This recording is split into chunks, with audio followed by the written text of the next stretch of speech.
Assalamualaikum dear students, I hope that you all are doing well. आज हम एक और इम्पॉर्टेंट टर्म को डिस्कस करेंगे जिसे हम कॉन्स्टिट्यूशनल डेवलपमेंट के अंदर भी पढ़ते हैं, और जब भी हम पार्लियामेंट की जो वर्किंग है उसको अंडरस्टैंड करने की कोशिश करते हैं तो वहाँ पर भी ये टर्म अक्सर सुनने को मिलती है। Adjournment sine die.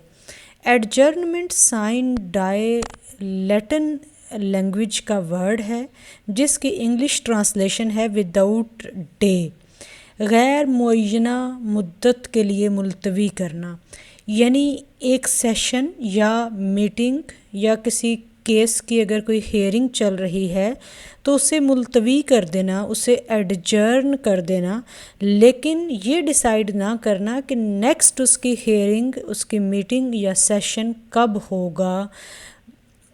वो डे डिसाइड ना करते हुए उसे एडजर्न करना एडजर्नमेंट साइन डाई कहलाता है।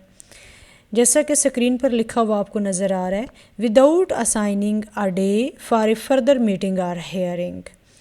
जब एक असेंबली को एडजर्न किया जाता है या ये कहा जाता है कि असेंबली इज़ एडजर्नड साइन डाई, तो इसका मतलब ये है कि वो असेंबली एक इनडेफिनिट पीरियड के लिए एडजर्न हो गई है।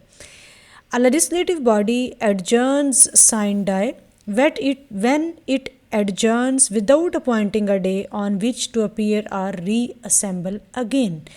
तो ये टर्म अक्सर जो आप सुनते हैं कि पार्लियामेंट का सेशन गैर मुअय्यना मुद्दत के लिए मुलतवी कर दिया गया है, तो उसके लिए जो प्रॉपर टर्म है वो है adjournment sine die. Take care, अल्लाह हाफिज़।